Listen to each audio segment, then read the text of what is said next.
Ya kita lanjutkan, kalau gitu mungkin boleh dijawab aja Mbak, apakah kemudian dalam, memutuskan suatu hal, itu apakah Kapolri hanya, membuat dari satu penasehat ahli saja atau dari keseluruhan?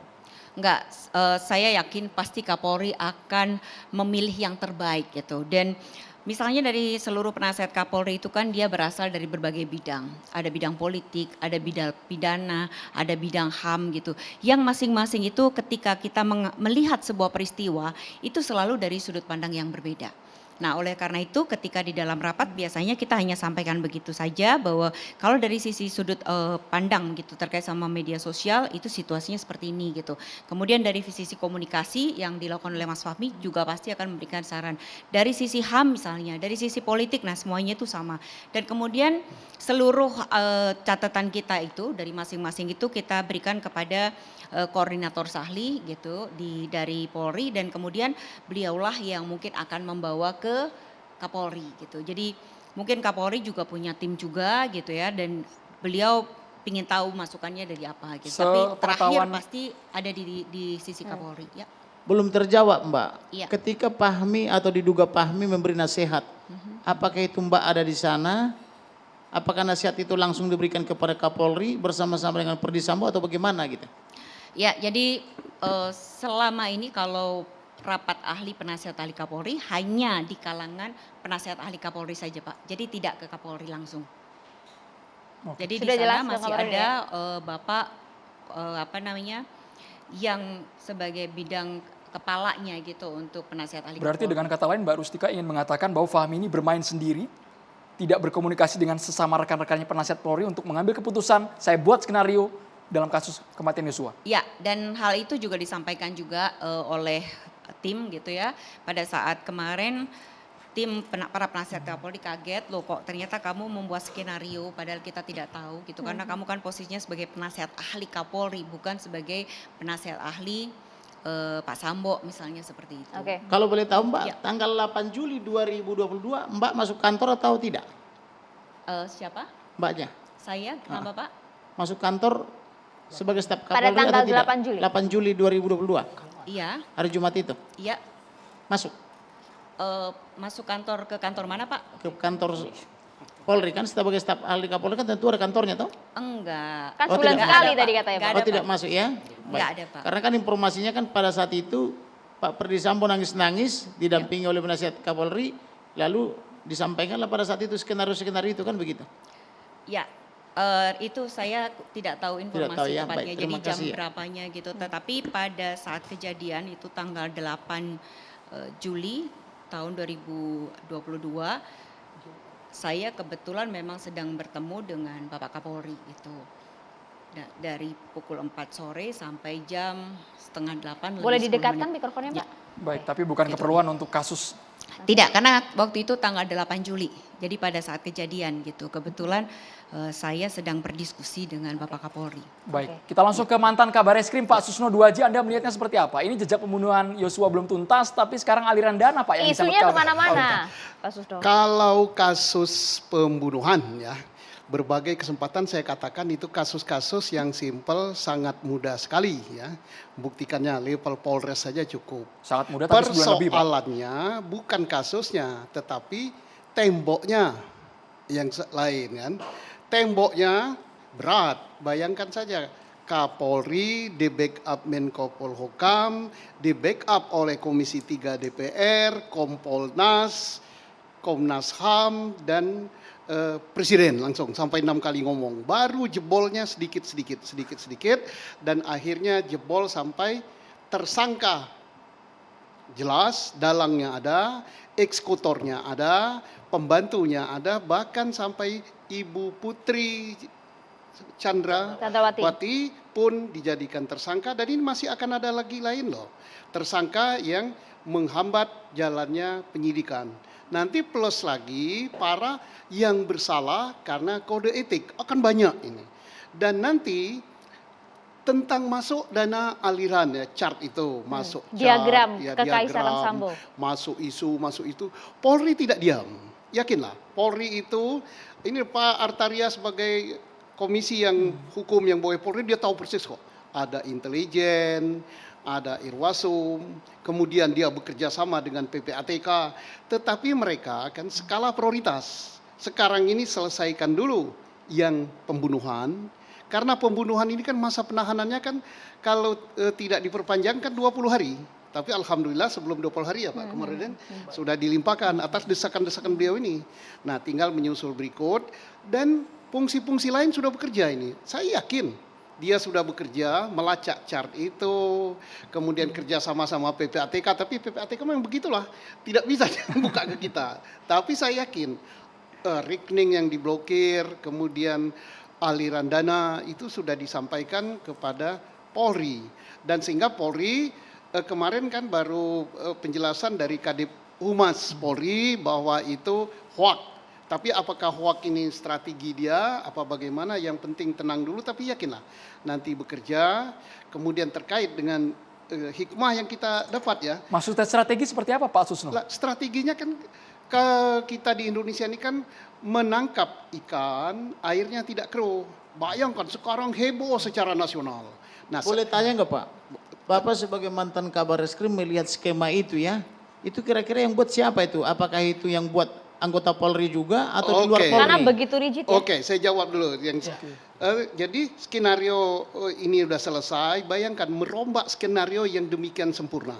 Kalau bukan desakan beliau, kemudian backup dari DPR dan sebagainya, ini kan sulit mengungkapnya dan terungkap. Setelah itu dijadiin tersangka. Setelah itu selesai semua, kan masih menyelesaikan kode etik. Habis kode etik, ya yang masukan-masukan itu kan tidak terbuang percuma, tapi belum pro justisia kan, masih berupa informasi intelijen yang Pak pengacara tahu persis karena beliau selain intelijen kan, Diolopani tahu dia ini informasi ini A1 apa C3 apa C4 kan diterima, tapi nanti akan diolah, ini akan menjadi informasi itu sumbernya benar apa tidak. Tapi dari Isinya kacamata benar Anda apa siapa yang buat ini? Loh, kacamata saya sih tidak tahu. Orang berkepentingan yang jelas. Maksud kami apakah itu format standar penyidik di Pak, kepolisian, ada di format intelijen? standar. Tapi yang membuat itu orang berkepentingan. Satu berkepentingan untuk bisnis informasi dengan disebarkan itu geger se-Indonesia. Ada yang untungkan. Satu lagi orang berkepentingan, wah ini kesempatan dalam kesempitan. Siapa tahu ada yang dicopot. Saya bisa naik gitu kan. Bisa jadi. Nah, ada lagi orang yang musuhi judi. Wah judi di Republik ini marah. Sebarkan itu. Nah buktinya kan judi tiarap semua sekarang. Coba bisa nggak pasang judi online hari ini? Nggak ada. Kalau kita tanya kenapa kemarin ada sekarang nggak ada, tiarap. Nah, tapi kenapa kemudian Kapolri ngomong baru itu kemudian kejadian di mana-mana Bang? Iya karena Kapolri itu sakti kan. Kapolri sakti. Kalau Susno yang ngomong judi belum, dia paling dia kan sama saya. Saya baru beli Pak kemarin gitu. Kenapa nggak dari dulu artinya begitu Pak Susno? Kalau itu bukan saya yang katakan kenapa nggak dari dulu. Anda lah itu orang media kan. Kalau saya kan menganggapnya ya ada positifnya judi habis. Semoga saja Pak Komarudin habisnya lama. Jangan habisnya seminggu, terus menerus. Nah, Saya pengen menambahkan yang tadi soal Kapolri Sakti tadi, tapi mungkin dari sudut pandang media dan bagaimana Kapolri melihat situasi ini gitu. Jadi selama ini kita melihat bahwa di awal-awal itu ada tekanan yang luar biasa kepada Kapolri untuk segera menetapkan tersangka. Tetapi Pak Kapolri kalau kita lihat seolah-olah lambat, padahal enggak. Dia mendapat informasi dari berbagai hal, dari berbagai pihak, dan dia tidak mau gegabah. Ini kalau dalam sudut pandang saya ya. Jadi bagaimana dia menerima data, setiap data itu dia teliti satu demi satu. Setiap masukan, jadi tidak hanya dari penasihat Kapolri doang Pak. Jadi semua orang pasti memberikan masukan. Dan Pak Kapolri itu teliti satu demi satu. oke, saya percaya. Jadi kalau misalnya pada saat itu tekanan luar biasa dan kemudian Kapolri memutuskan, maka yang terjadi mungkin seperti sama yang disampaikan oleh Komnas HAM. Bahwa data yang diterima CCTV itu menegaskan 3 hal. Yang pertama adalah 1, pada saat kejadian FS tidak berada di lokasi. Kedua, artinya kalau FS tidak di lokasi berarti FS tidak melakukan penembakan. Oke, itu Mbak, skenario-nya sudah selesai. Kan terbantahkan itu semua sudah. tapi ya Mbak. Skenario itu sudah karena selesai, Pak, termasuk karena preset Pak sudah Kapolri selesai. Itu teliti Pak. Supaya Kalau forum enggak, ini enggak bisa. lebih efektif kita manfaatkan. Hikmahnya judi sudah enggak ada. Kemudian sekarang backup terhadap Kapolri kuat sekali sekarang. DPR backup. Ya. Kemudian Menko Polhukam Pak Kamarudin pun juga backup loh. Luar biasa dia. Pak Deolema juga. Kemudian kita, yang saya ini sudah jadi rakyat jelata sekarang kan, membackup luar biasa lewat media sosial. Jadi Kapolri sekarang tidak ragu lagi untuk berbuat. Kalau Verdi Sambo ada yang backup tidak Pak Susno? Oh, banyak kan 80 berapa yang merusak TKP itu. Nah, tapi tidak gampang meritel itu. Tapi setelah ditunjukkan oleh Kapolri, dia mampu. Sehingga dia sudah on the track. Karena dia on the track, jangan dinonaktifkan. Katanya Pak Arteria, tidak dikenal istilah nonaktif itu di dalam Undang-Undang Nomor 2 Tahun 2002. Ya kalau habis masa jabatan diganti. Nah, dan juga untuk apa nonaktif? Toh jalannya sudah benar sekarang. Tinggal kita awasi. Setelah diawasi, baru manfaatkan momentum ini. Besi itu ditempa selagi panas. Oke. Nah, apa yang dia harus lakukan? DPR sudah mengatakan bersih-bersih di dalam. Bersih-bersih di dalam. Tapi kan tidak bisa pada saat gawat seperti ini, hangat seperti ini, copot pejabat Ya, ini, kita tunggu copot nanti itu ya Pak Susno ya. Kita tunggu, kita Tapi kan kawal. yang kena prank Verdi Sambo banyak Pak. Jenderal-jenderal juga kena prank Pak sama Verdi Sambo, Pak Susno. Ya kalau soal prem-merem itu tergantung skenario-nya. Kita nonton film kadang-kadang nangis kan. Padahal pemain filmnya habis kita tonton itu ketawa-ketawa deh kan. Tapi itulah yang namanya film. Ini seniman loh ini, Nah. bukan hanya pengacara. Jadi filmnya Pak Verdi Sambo itu luar biasa. Bisa menangiskan lah. Media pun percaya awalnya, tapi sepandai-pandainya tupai melompat kan jatuh juga. Kita percayalah kepada Baik. support DPR, apa yang dimasukkan umpan dan sebagainya, dan nyatanya terbongkar kok. Nah sekarang mari kita pantau, kita kawal, ini lagi menuju Termasuk aliran dana ke apa namanya penuntut loh. Setelah itu mudah-mudahan dapat hakim yang bersih, yang benar-benar clear and clean, hakim dewasa dan tahu akan keadilan rakyat, sehingga dia dihukum yang seadil-adilnya. Bukan menurut kehendak siapa, tapi yang seadil-adilnya. Tidak mendengar bisik-bisik tetangga dan lain sebagainya. Meskipun ada pihak yang menyatakan Pak Susno, ini memang dugaan spekulasi liar yang mengaitkan Pak FS ini kan pernah berkaitan dengan kasus kejaksaan. Nah, Ada sekarang berkas kekhawatiran di sana dilimpahkan ke juga, Pak? kejaksaan. Iya mau apapun juga akan dikaitkan dengan kebakaran dan sebagainya. Kan giginya udah nggak ada. Terus hakim itu kan dia di dunia ini kan wakil Tuhan. Lah kalau wakil Tuhan sudah masih takut sama pribadi kan. Apalagi saya ini.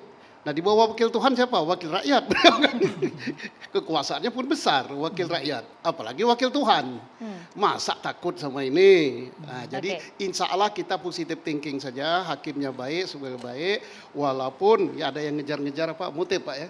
Tapi tanpa motif pun orang sudah mati, dibunuh. Yang bunuh ngaku, otaknya ngaku, alatnya ada gitu kan. Nah, Nah jadi udah karena ini direncanakan ya ancaman hukuman mati menanti dia. Atau seumur hidup atau 20 tahun penjara. Tinggal tergantung dia menghambat penyidikan apa tidak, jujur apa tidak, sehingga hakimnya kasihan. ya. Kita tunggu Begitu. dakwaan jaksa nanti Kita ya. Oke, tunggu kalau gitu saya dan mau ke saya Bang yakin Deolipa. TV One akan mengawal sampai selesai. Tentu, DPR nanti akan bersama-sama sampai dengan selesai Pak Susno juga. Terima kasih. Bang Deolipa, kalau kita ngomongin motif tadi Bang, Sebentar, boleh bicara panjang apa pendek? pendek Bang. Kalau pendek susah, banyak kok informasi di saya. To the point, langsung to the silakan point. Bang. Pertama ya, karena ini adalah catatan demokrasi, saya catat ini. Baru kali ini saya mencatat. Siap. 1, 2, 3, 4, pendek aja. Catatnya pendek benar. Pendek Pak, iya kan? Itu juga nggak kebaca, bisa kebaca nggak? Nggak kebaca juga nih. Pak Arteri bisa baca nggak? Enggak ya. Boleh langsung Oke, ke poinnya langsung Bang ya. Deolipa. Saya adalah pembela dari Bapak Kapolri dan Pak Kapolri. Jadi jangan sampai ada orang-orang yang ingin menjatuhkan Kapolri Wakapolri. Karena mereka orang baik ya. Biarkan mereka bekerja. Baik DPR jangan juga singgung-singgung lah. Saya tahu isinya di dalam. Oke. Jadi udah pokoknya Kapolri Wakapolri kerja benar. Amin. Ya kan. Yang kedua, ini kita lagi lihat-lihat acara TV One sekarang catatan demokrasi yang keluar kok Teletubbies. Di sini kan? Apa itu Bang? Tadi, Maksudnya siapa ini, itu pelukan Bang? itu Pak Kapolda sama psikopat, ya kan? Maksud saya, ya udahlah Pak Kapolda udah mau 3 kali saya minta Anda mundur lah, bikin malu. Teletubbies itu anak-anak itu pada stres. Ini apa sih? Itu ranah Kapolri Bang. Memang iya, tapi kan kita boleh minta mundur. Kapolri kan bikin TR. Kita boleh minta mundur. Kita psikolog. Jelek. Alasan mundurnya apa? Ini psikologis. Anak-anak ngelihat itu. Gimana kalau Anda punya anak, ngelihat dia lagi pelukan dengan psikopat. Coba kan semua anak tahu. Kapolda juga dibohongi Bang katanya. Bukan, enggak. Kapolda bodoh aja kenapa mau dibohongin. Bodoh. Turunnya Pak Kapolda. Kita di sini menggunakan diskusi dengan etika Bang, boleh dijaga tolong perkataannya. Kita jaga, kita aktivis, susah Bapak suruh pakai etika. Kita kan nggak makan uang negara sama sekali. Ya kan? Bebas aja kita bicara, kenapa saya diundang? Ada etika jurnalistik Bang, di Oke, sini, Bang. ya itu kan Ya. jurnalistik, saya aktivis beda. Oke. Ya kan? Lanjutkan, Lanjut Bang. kepada Kak Seto. Kak Seto, ngapain Kak Seto ngurusin anaknya Pak Ferdi Sambo? Anak di jalanan banyak Pak, di pinggir jalan, di Blok M, di Depok, di mana tuh, di Cilincing lebih banyak lagi tuh anak telantar. Ngapain Bapak capek-capek ketemu Ferdi Sambo untuk bilang anaknya dijaga? Buat apa Pak? Pak, jangan bikin malu psikologi UI Pak. Saya psikologi UI Pak. Malu saya Pak. Anaknya mendapatkan perundungan. Ya, anak di jalanan lebih banyak perundungan. Anak Bapak dirundung nggak? Kan banyak. Di Cilincing itu paling banyak anak dirundung. Sampai ngomongnya ngawur kalau ngomong tuh. Ya, itu mending dia belain sana. Ngapain dia belain sana? Pak Ferdi Sambo kan udah kaya, ada keluarga besarnya. Dijaga keluarga besarnya. Ngapain kasih itu pansos-pansos di situ? Bikin malu saya aja. Kita bisa kembali ke topik. Oke, motif. Yes. Motif. Saya sebut Yosua bukanlah LGBT. 1. Siapa lagi? Eliezer bukanlah LGBT. 2. Kemudian ketiga, Ferdi Sambo adalah biseksual. 3. Saya klaim itu. Yang keempat adalah motif sebenarnya adalah karena si Kuat ini orang sipil tapi pengen berkuasa di polisi. Dia si Pak Kuat Ma'ruf. Dia ini kan selalu berantem sama si Yosua karena dia pengen dianggap oleh Sambo sebagai orang yang pertama-tama menjaga Sambo. Sehingga timbullah propaganda si Kuat. Dia bikin cerita tentang si Yosua ini jelek. Dia kan dia bikin propaganda ke Sambo karena Sambo psikopat, dia diterima telepon marah dia. Informasi ini Anda dapat dari siapa, Baradae? Tenang aja, saya kan psikolog. Iya kan? Udah di situ aja dulu. Oke, Cukup, boleh ya? dilanjutkan dulu. Kita Ya dengar udah dulu. motifnya di situ aja. Yang penting Pak Kapolda mundur, Kak Seto ngurusin orang-orang Cilincing atau enggak apa anak-anak yang lebih banyak apa yang ngurusin sana. Bang Diolipa, berarti Ya. pernyataan pengakuan dari Baradae dari Magelang ke Jakarta semua sudah diterangkan kepada Diolipa Yumara. Ya sudahlah. Buat apa saya berdoa sama Tuhan? Nah, kejadian di Magelang itu sebenarnya seperti apa, Bang Doli? Nih ya, di Magelang itu nyeng-nyong dari tanggal 2 sampai tanggal Nyeng-nyong itu apa, Bang? ya ada jalan-jalannya dong ke Jogja, ke oke. mall. Saya kasih kode. Yang ke mall Jogja aja nggak ada yang tahu. Saya tahu kok mereka ke mall di Jogja terus balik lagi ke Magelang, iya kan? Iya kan? Terus bagaimana Kuat kemudian karena dia gengsinya, karena dia merasa dia paling kuat. Namanya juga Kuat. Kalau diredakan sama Yusuf kan nggak mau dia. Dia aja langsung bilang, bos itu si Yosua tuh begini. Ini yang namanya fitnah. Jadi sumber persoalan pertama adalah fitnahnya Kuat yang disampaikan kepada Sambo. Nama Sambo kadang-kadang psikopat, dia panik, dia merasa cemburu banget. Timbullah niat busuknya karena kepalanya udah nggak bisa dalam posisi Cemburu normal. karena apa, Bang? Ya karena omongan si Kuat. Pernyataan Kuat yang Pernyataan menyatakan Kuat ini dua apa? kejadian Propagandanya dalam bentuk pelecehan apa itu. ini, Dia Bang? Kuat ini kan karena dia iri sama si Eliezer, iri sama si polisi ini. Akhirnya dia bikin otak dia kan dia rancang suatu cerita jahat. Namanya fitnah. Makanya sumber dari persoalan ini adalah fitnah. Paham ya? Bang, Baradae menyatakan hal itu juga bahwa tuduhan Kuat yang melihat Sambo memergoki dua kali. Ini kan cerita, analisa saya kan dari cerita-cerita ini kan. Dari satu cerita aja saya bisa dapat satu sudut pandang. Oh ternyata ada posisi di mana Kuat ini orang sipil, yang lainnya polisi. Kuat ini kemudian tersinggung kalau dia kan nggak jadi bosnya si mereka atau si siapa Sambo dengerin omongan si polisi ini kan. Dia maunya kan nomor 1, tapi dia sipil, dia bawaan orang lama, dia nggak mau kalah. Ya kan, akhirnya apa? Dia bikin propaganda, fitnah. Dia ceritalah ke Sambo. Ya, Ceritanya oke, begitu. kita sudah tangkap itu, Bang. Oke, sudah tangkap. Soal konsorsium bagaimana? Konsorsium, ya ada. Tapi, Kan hoax sudah dipastikan oleh kata siapa? Kadifumas. Konsorsium apa? Kadifumas Polri? Iya kan dia nggak tahu. Orang kadang-kadang jadi bos polisi juga kadang duduk di meja terus bengong. Nggak tahu lapangan. Ini Kadifumas loh yang ngomong, Iya Bang. boleh aja kan Data Dipumas. Anda kuat di Kapolri sini. ngomong juga nggak ada persoalan, tapi kan saya bilang Kapolri karena saya tahu mana yang baik, mana yang buruk saya tahu. Jadi artinya ini yang bohong Anda atau Kadifumas Polri? Saya nggak pernah bohong, emang pernah saya bohong? Cuman saya bilang konsorsium itu ada, makanya itu ada 303. Saya bilang 303 buktinya apa? Diagram itu benar? Ya benar lah. Mana pernah itu nggak benar? Itu pekerjaan intelijen. Itu sumbernya dari mana, Bang? Intelijen. Diagram itu, Bang. Tapi itu adalah petunjuk, tidak bisa dijadikan barang bukti. Itu hanya bisa dipakai oleh Kapolri untuk melakukan tindakan hukum. Intelijen Polri. Bebas. Seberapa besar itu pengaruh Ferdi Sambo pengetahuan Bang Diolipa? Besar sekali dong dia pengen jadi Kapolri. Pernah dia tahu dia si Krisnamurti? Krisnamurti pernah ingat? Turn Bar Crime. Oke. Kita kembali ke topik ini ya Bang ya. Jangan Oke. disuruh nanya macam-macam, saya jawab macam-macam. Kita masa- fokus ke FS Bang, Sponsornya, mengenai Bang. jaringan-jaringan yang Benar. sengaja kami blur Ya karena kan saya datanya juga cerita. belum jelas ini Bang. Ini datanya masih belum jelas tapi Anda tadi Ya. meyakinkan kami bahwa ini betul. Sumber Anda dari Itu mana? ada, Sambil kami tampilkan di layar. itu adalah data intelijen, tapi itu di blur benar karena itu nggak bisa dijadikan barang bukti, bos. Oke. Itu hanya bisa dipakai sebagai petunjuk. Nama-nama lain yang juga terseret? Sebutin nama-nama aja. lain? Ada itu semua. Oke. Cuman itu adalah petunjuk. Sedikit nambahin, Susno, ya. sedikit nambahin.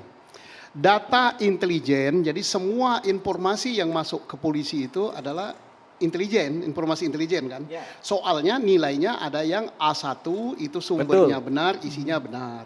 Ada yang B1 sumbernya agak enggak dipercaya tapi isinya benar. Betul. Yang paling enggak dipercaya kalau sudah C sekian gitu. Rumor namanya itu kan. Rumor namanya. Tapi apapun itu bermanfaat bagi Polri, bermanfaat juga bagi penyelenggara negara ini, termasuk bermanfaat juga bagi DPR. Tapi tidak langsung kita percaya, apalagi pro justisia. Ya.